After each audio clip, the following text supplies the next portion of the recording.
Welcome to the Inquiry. I'm Gregory Harms. We did it. Did what? This is our second episode. I feel like we've achieved, cruising altitude. I feel like this thing's underway. I feel like, we're doing it. We're really doing it. I don't know. I feel like getting to the second episode is a bit of an accomplishment. I can hear some of you just saying, Greg, how about you just start the damn show? Fine. Whatever. Okay. So this episode, as I discussed in the first episode, I thought we should talk about Stoicism. Because it seems to be all the rage. I keep bumping into it, and I get students who are like really into it. And I had a friend of mine tell me about some best-selling author. What's her name? Mel Robbins. I've not read her books. I haven't listened to her podcast. I'm just winging it here. So don't send me hostile emails. It's like a bunch of self-help stuff as far as I can tell. And a lot of it, I haven't read the book, so I don't know. But a lot of it seems to be repackaged Stoicism. So it seems to be a thing right now, Stoicism. So let's talk about Stoicism. Let's talk about what it is, what the principal tenets of Stoicism, that was an interesting slip. The principal tenets of Stoicism, who's who, and I don't know, maybe it might be up your street. You might think after this episode, like, yeah, maybe I'm a Stoic. Maybe this Stoicism thing is it's a good fit. I don't know. I like Stoicism. I like Epictetus. I think I mentioned Epictetus on the previous episode. I like Epictetus. So let's just jump in and talk about Stoicism for a bit. What's Stoicism? It's a school of thought in ethics. Now, ethics is the philosophical inquiry into moral principles. Now, it's going to get there's going to be aspects to this episode that are going to get a little TED Talky, but just stick with me, okay? Just keep your shirt on. So, oh yeah, it's my outfit of the day. I forgot to point that out. See, I told you. It's my OOTD. What? A V-neck sweater and a sport coat? That's weird. Yeah, I told you. That's basically all I wear.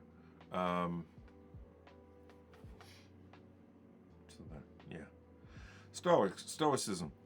Stoicism is a school of thought within ethics, and ethics is the philosophical inquiry into moral principles. So I'm talking about how should I live? How should I act? How should I live my life? Stuff like that.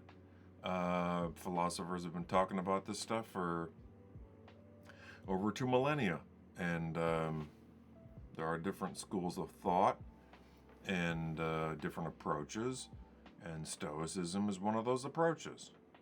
You got 3 principal Stoic philosophers. Let's just keep it simple. I know, I can hear them already. I know that like students of philosophy and people who are hardcore about Stoicism are going to get on my case. They're going to be like, What about Antipater and the early Stoa? Would you calm down for Christ's sake? Calm down. Jesus, take a pill. We're just going to keep it simple, okay? I didn't forget about Antipater and the early Stoa. But what kind of hick you think I am? We're just going to keep it simple, okay? I don't want this to get too TED talky. Just a little bit of TED talky. So, ethics. Philosophical inquiry into moral principles. Blah, blah, blah. How should I live my life? How should I act? As far as the ancient Greeks are concerned, they'd be asking the question, how should I... They talk about the soul a lot. So what condition should my soul be in? Should I, I want to live a harmonious, balanced life. Okay, fine. So you got 3 principal flavors of ethics. Okay? We'll keep it very simple. 3. You get 3 principal flavors of ethics. You got virtue ethics, which basically says, to adhere to principles that are good. Like Aristotle gives us like a pretty long list of principles, like I should be friendly, and I should be courageous, and I should be honest, and so on and so forth. My personal favorite is I should be magnificent. That's my favorite. My personal favorite is I should be magnificent. That's my favorite one. I should become truly magnificent. And I endeavor to do that in my day-to-day life, starting with my outfit of the day. So you got virtue ethics. Adhere to moral principles. Just, become courageous, become honest, become friendly, become magnificent, become all these things, I should have self-control. I should do all these things. Here's my list of things that I should do or be. Okay, that's one, virtue ethics. Another one is called, big fancy word, deontology. And deontology comes from the Greek word deontos, meaning duty. I should follow the rules. So we think of the 10 Commandments, I guess. Follow the rules. Here's your rules. Don't kill anybody. Don't steal your neighbor's wife and stuff like that. Don't even desire her. Don't even desire your neighbor's wife. Just let it go. Here's your rules. Deontology. Follow the rules. Adhere to one's duty. And then you got the consequentialists. That's a pretty mixed bag. But what does that mean? Consequentialists. Well, the consequentialists just focus on the results.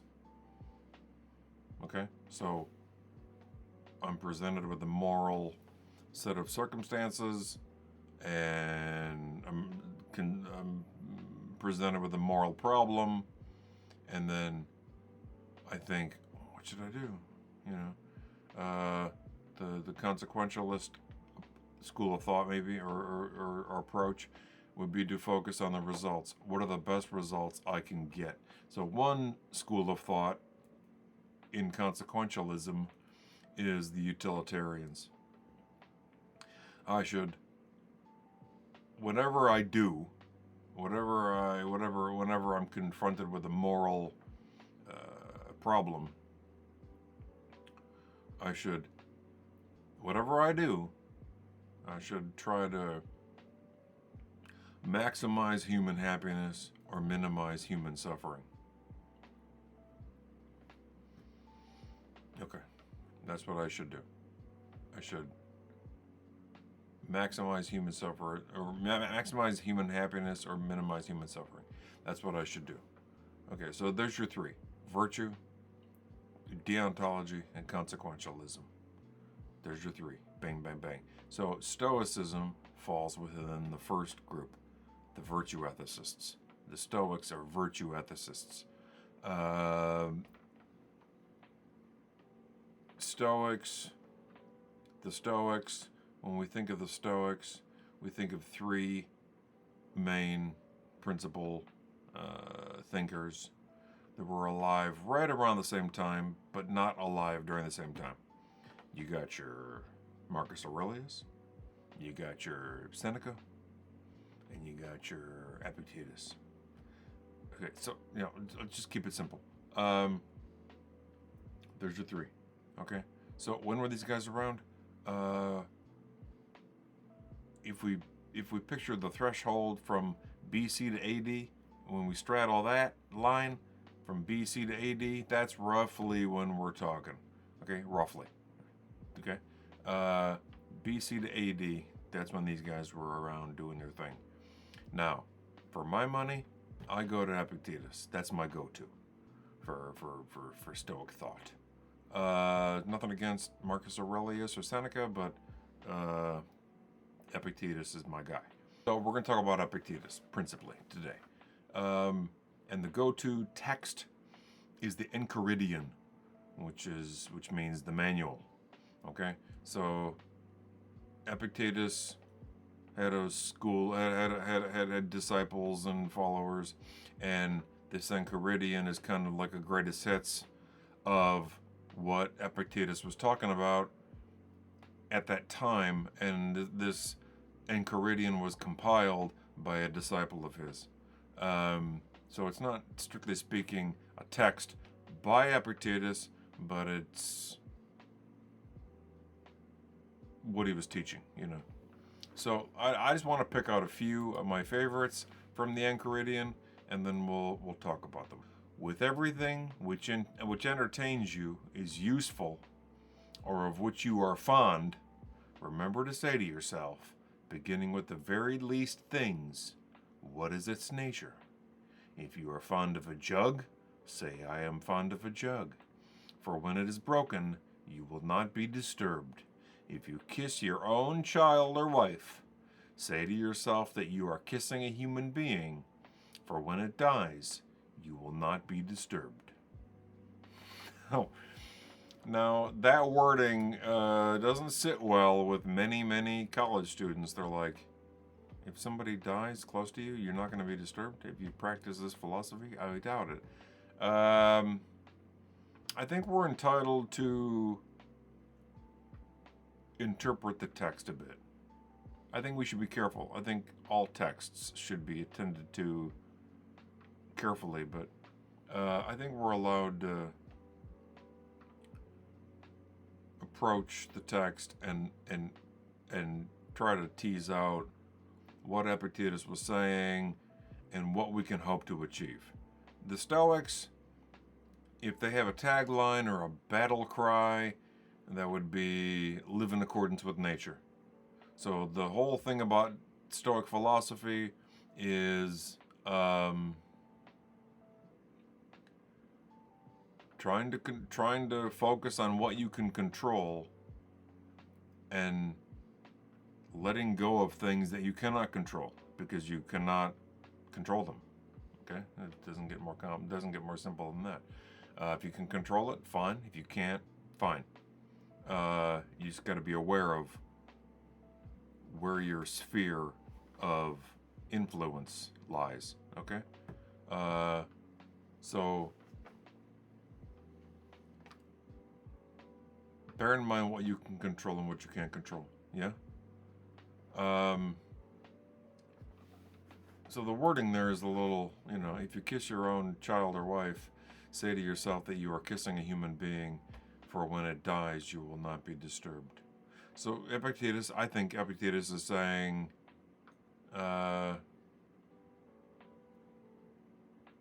he's trying to take the rough edges off losing a loved one, which we will all do. If you live long enough, you will lose loved ones. I have. That's a list now. I'm 53 years old, and I've been to more wakes and funerals than you could imagine. And I've lost many people close to me. And I know this sounds weird, but as you get older, it gets easier. It gets easier. It's devastating when you're young. But when you get older, you're like, yeah, okay, there goes another one. I mean, you're not cavalier like that. You're not.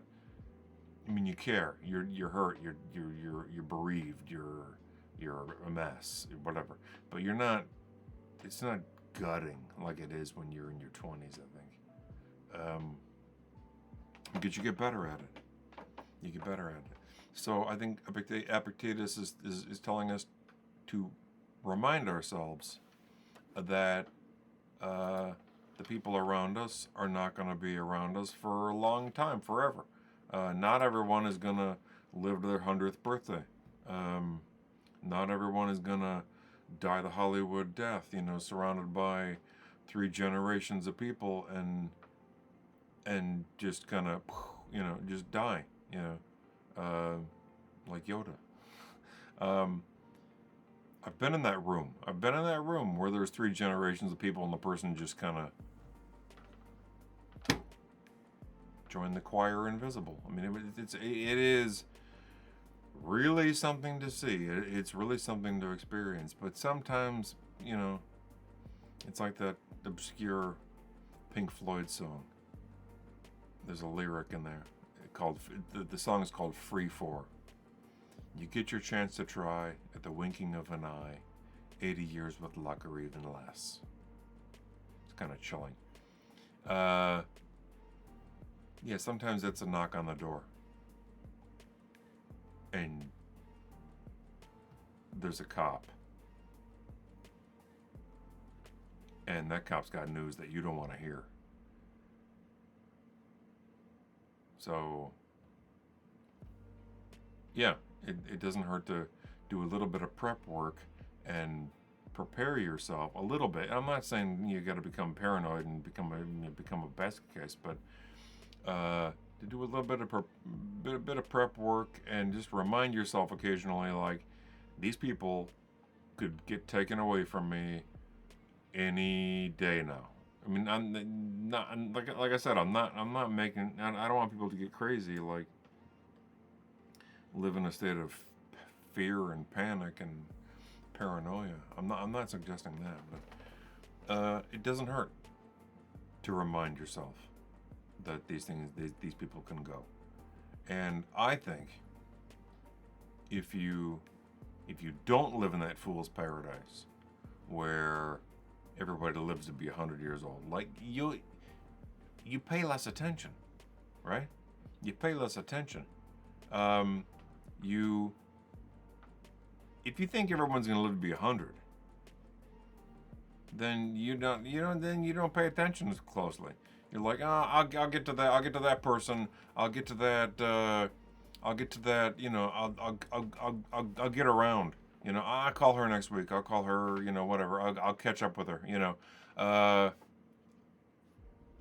That's different. I mean, that de-emphasizes your relationship with that person. But if you remind yourself, like, Jesus, this person could get taken away from me, then you pay closer attention, especially to younger people, because they can get taken away from you too. You pay closer attention, and I think you can enrich and enhance. So yeah, Epictetus's wording there is kind of icy, but I think if we really take him quite seriously, it can be used, and I think that's important. I should have mentioned that earlier. This is philosophy you can use. It's not pure theory. It's not pure theory. It's not Heidegger or something. It's just like, this is philosophy that you can read, understand, and use in your everyday life. And that's part of the reason I really like Stoic philosophy, and it's part of the reason I like Epictetus. So I think it can enrich, it can enhance your relationships with people, with loved ones, no doubt about it. Okay, number 5. It is not this really hits the nail on the head. It's not the things that disturb. It's not the things themselves that disturb men. You can dismiss the gender specificity there. It is not the things that disturb men, but their judgments about these things. Well, that basically summarizes Stoic philosophy. It's not the thing, it's your judgment about the thing. So it's about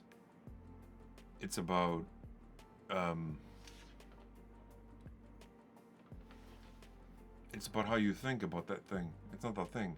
I mean, life can deliver all kinds of terrible things to you. Loss of a loved one, loss of your health, loss of things you like, whatever.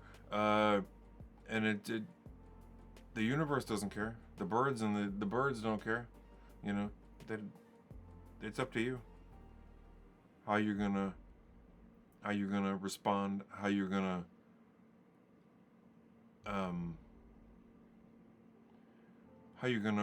not appropriate, but how you gonna maybe appropriate. How you gonna live and cope?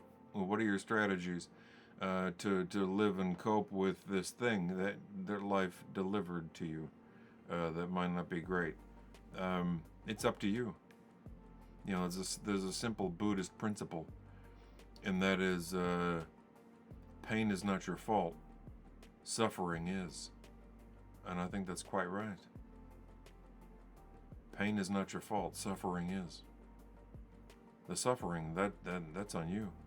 The pain, there's nothing you can do about that. I mean, there's very little you can do about it. But the suffering, that's something else entirely, Another point. Point number 8. I'll probably do this and 2 more. Do not seek to have everything that happens happen as you wish, but wish for everything to happen as it actually does happen, and your life will be serene. Again, that kind of hits it on the head. That's a near perfect encapsulation of what Stoicism's all about. Don't wish for things to happen differently. They're just going to happen. You're not going to get that job, maybe. Maybe you don't get into that graduate program. Maybe you don't, whatever.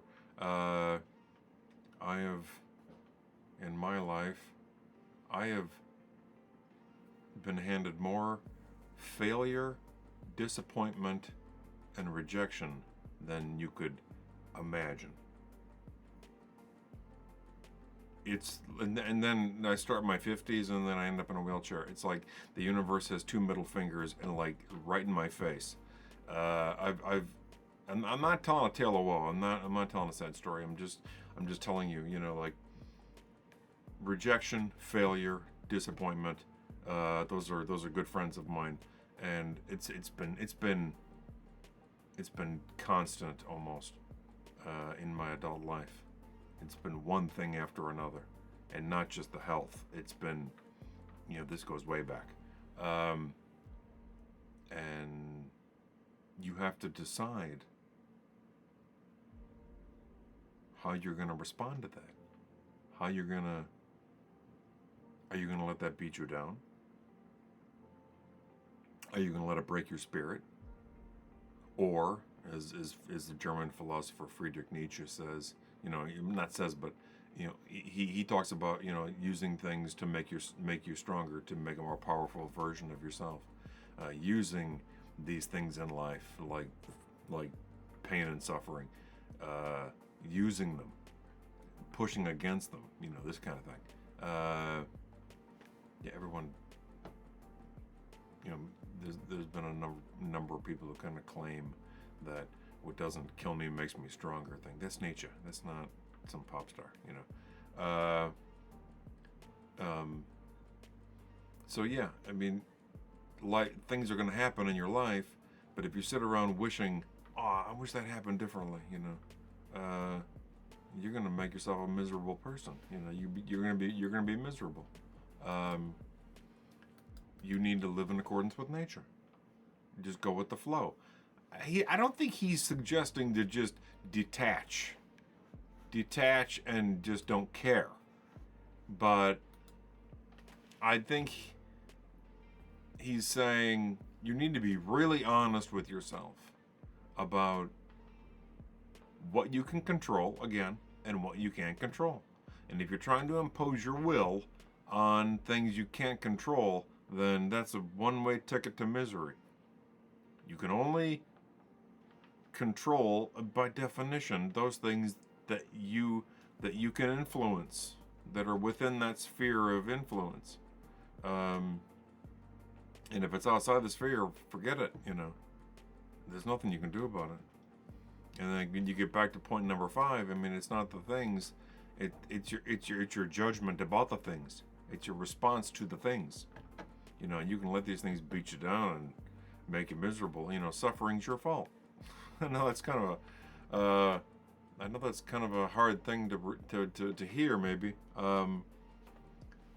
But God, it's true. So don't do that to yourself. Point number 11. Never say about anything, I have lost it, but only, I have given it back. Is your child dead? It has been given back. Is your wife dead? She has been given back. I have had my farm taken away. Very well, this too has been given back. Yet it was a rascal who took it away. But what concern is that of yours, by whose instrumentality the giver called for its return? So long as he gives it to you, take care of it as of a thing that is not your own, as travelers treat their inn. I think that's a good one.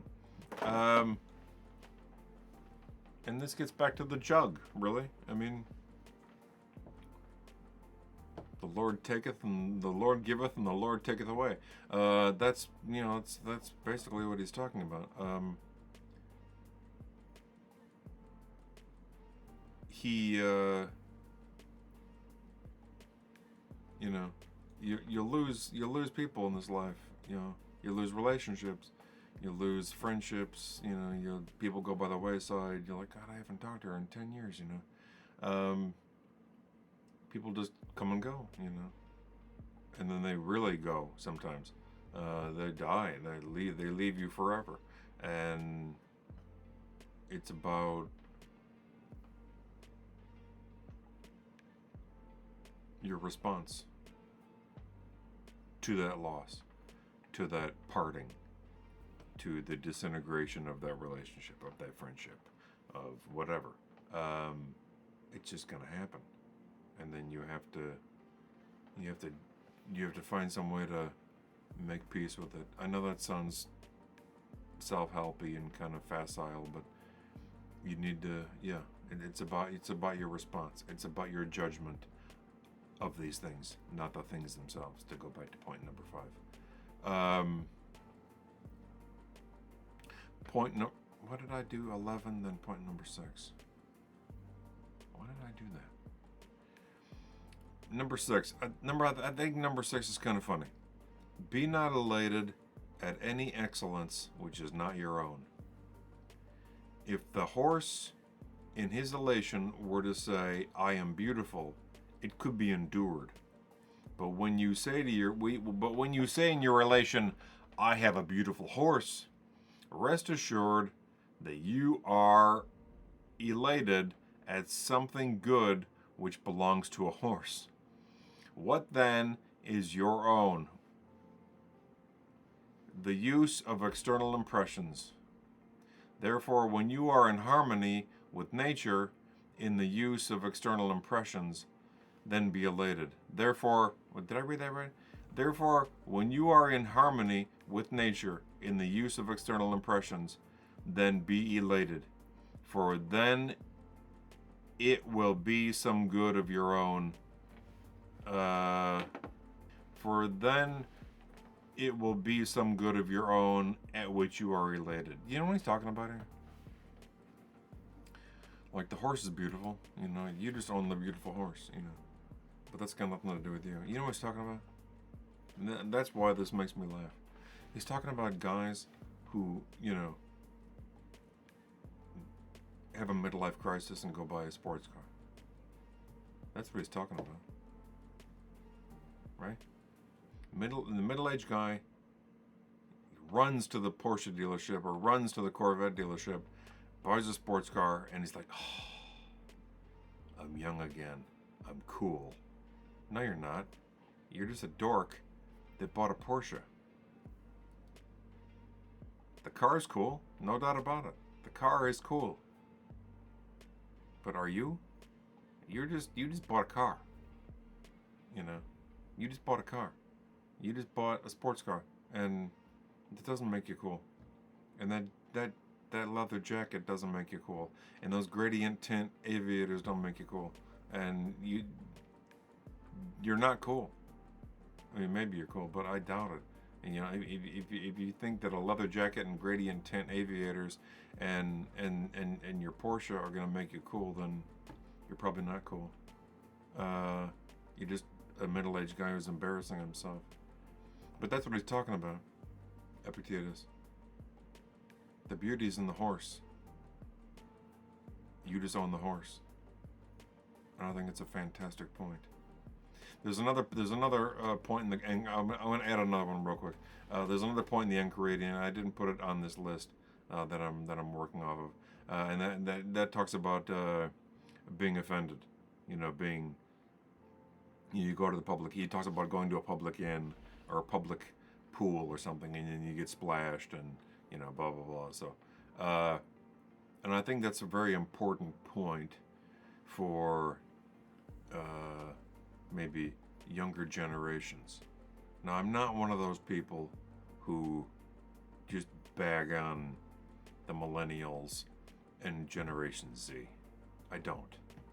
If I'm going to be critical of any generation, it's going to be my own generation or the generation up from mine. I'm Generation X. I was born in 1972, and then the baby boomers are the post-World War II generation. They're the generation up from me. So those are the two that are in my sights. I don't criticize the millennials who were born from 81 to 96. And then after 96, you get Generation Z. Then they get like Generation Alpha, and you get some newer, younger generations being born now. But they're not old enough to listen to a podcast. So I think this is important, you know, being offended.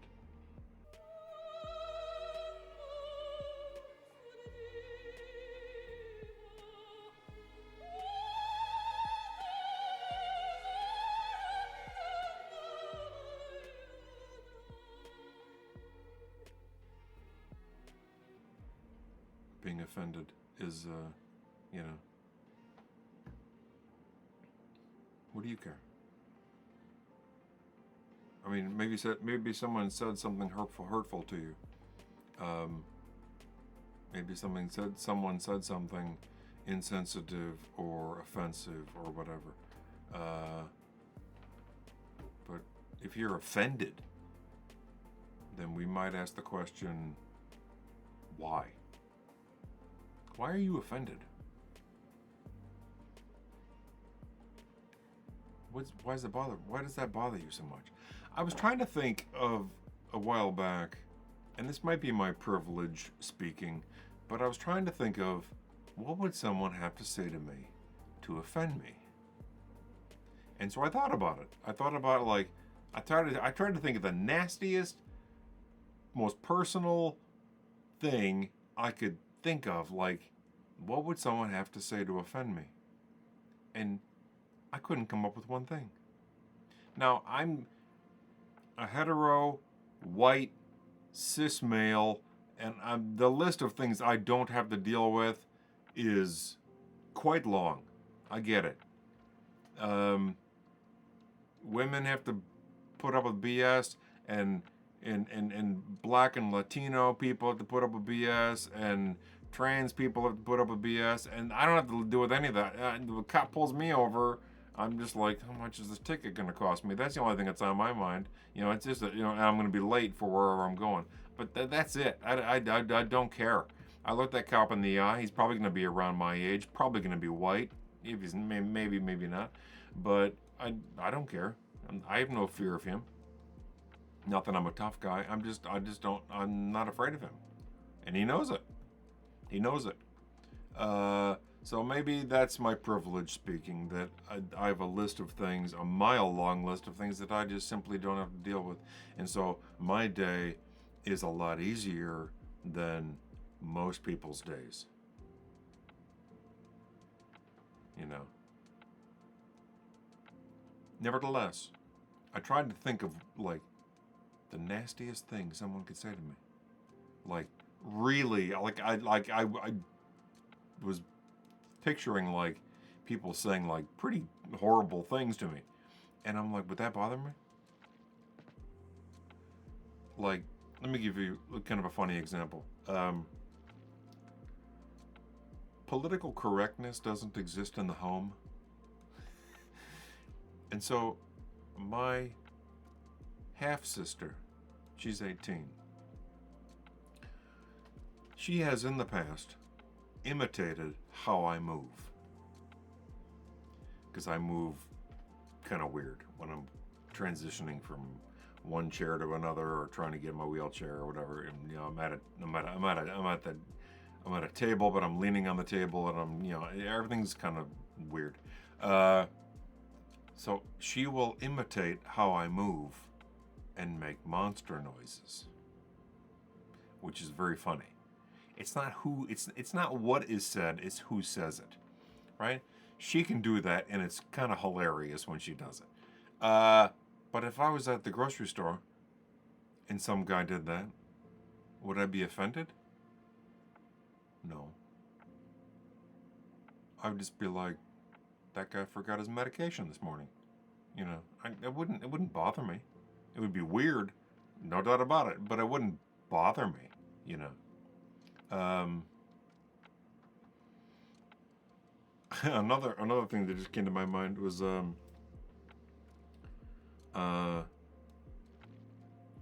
my half brother, also 18, stepbrother, he's also 18, and he was home from school for a holiday break. He's a university student. They're both university students, and so he's home from school and he's home on break. And then a friend of mine's over. Let's call her Kate. He was out with some buddies or something, and then he got home and he walks into the kitchen and he sees Kate and he's like, "Oh, Kate!" You know, gets all excited and big hug. So I said, "What? How come you're not excited? How come there's no excitement and big hug when I walk in the door?" And he said, "You don't walk in the door."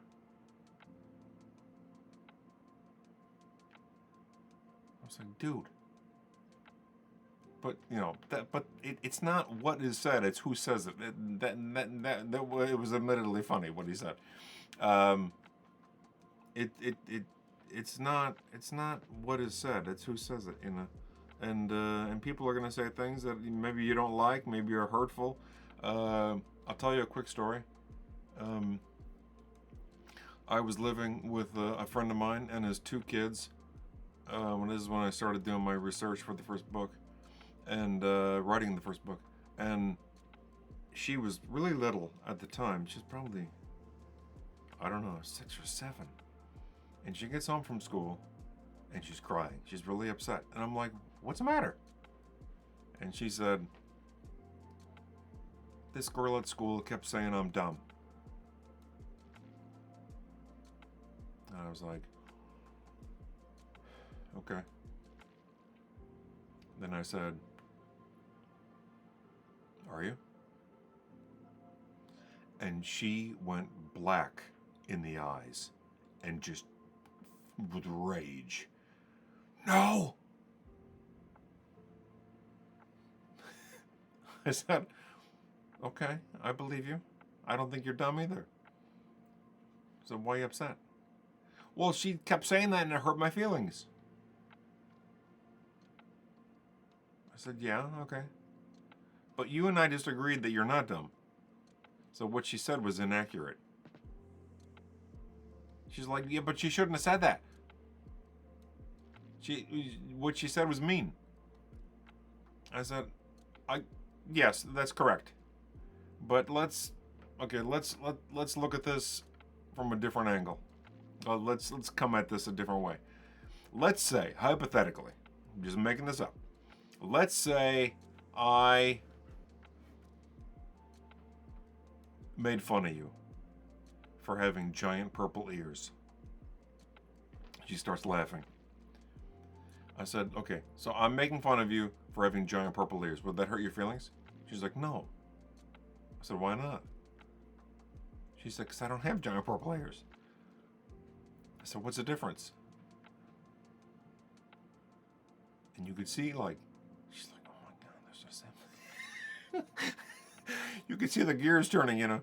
She was like, oh my God, it's the same thing. Well, I said, there's no difference between you not having giant purple ears and you not being dumb. Those are the same thing. Those are two things that are not accurate. They don't apply to you. You're not dumb and you don't have giant purple ears. So why would one bother you and one not bother you? It doesn't make any sense. I'm like, furthermore, you need to think about that girl who called you dumb. You don't. Why'd she do that? No, I'll give you that. She shouldn't have done that.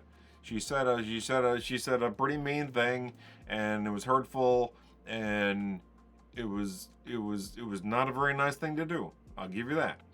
But we got to think about why she said that. Does she feel that way about herself? Do people at her home, are people telling her she's dumb? And she, so we got to think about why she's walking around school telling people they're dumb. Because there might be a deeper explanation. Maybe she feels all the time like you do right now. You're only going to feel crummy for an afternoon. And then by tonight, you will have forgotten this little girl and her stupid comments, and you'll forget about it, But maybe she's not allowed to forget about it. Maybe that's pounded over. Maybe somebody pounds that over her head all the time.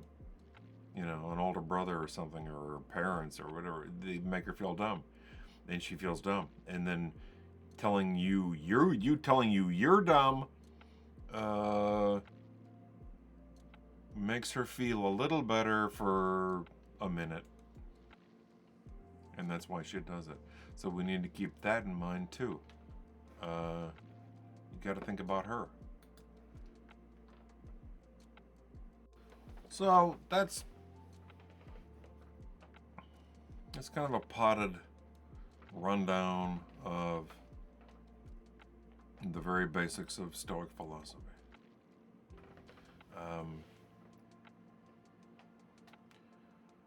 And I think it's very useful. It's philosophy you can use. It's philosophy you can understand and get some use out of and apply to your life. And I would check out the Stoics. The Stoics. I just thought of Spinal Tap. When he's talking about the Druids. The Druids.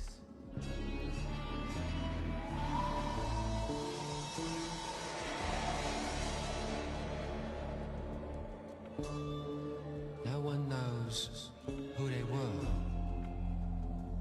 or what they were doing. The Stoics. No one knew who they were. They were doing. Sorry.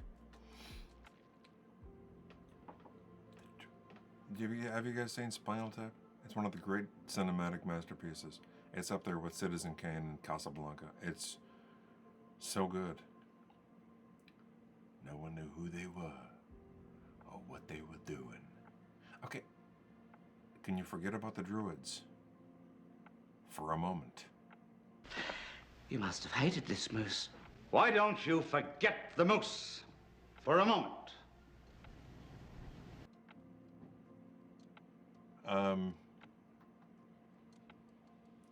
That's from Arthur.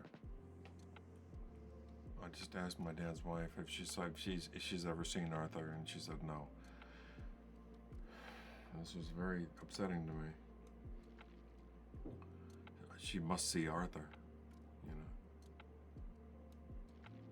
everyone should see Arthur. Dudley Moore. I mean, but see, Americans, they think that like Dudley Moore showed up and started doing like, you know, he was an Arthur. That made him like big time famous in the United States. And then like some Bo Derek movie, and then which was not very good, and there's something else. But he was already huge in Britain. He was a household name. I mean, he was like a prodigy piano player, and then doing the Pete and Dud sketches, which are fantastic. Look online for Pete and Dud. Here, I have a sandwich. My feet are killing me. What's that got to do with the sandwich? Nothing, I just said it afterwards, that's all. Well, you shouldn't say things like that together. It could confuse a stupid person. Yeah. Wonderful. Him and Peter Cook did these comedy sketches, and they're just wonderful. Pete and Dud. Yeah, check those out. Those are fantastic. And if you haven't seen Arthur, for the love of all that's holy, see Arthur. Okay? Dudley Moore is wonderful. I can take or leave Liza Minnelli, but Dudley Moore, just fantastic. And John Gielgud as the butler is fantastic. Yeah, and then read some Stoic philosophy. Read some Marcus Aurelius. I got the meditations over here on my nightstand, and check out the Enchiridion. Read some Epictetus, and read some philosophy that you can apply to your life and make your life a little better. And some of these, I've been teaching Epictetus for so long that some of these have really seeded into my thinking, and I've really internalized some of these lessons, and they work.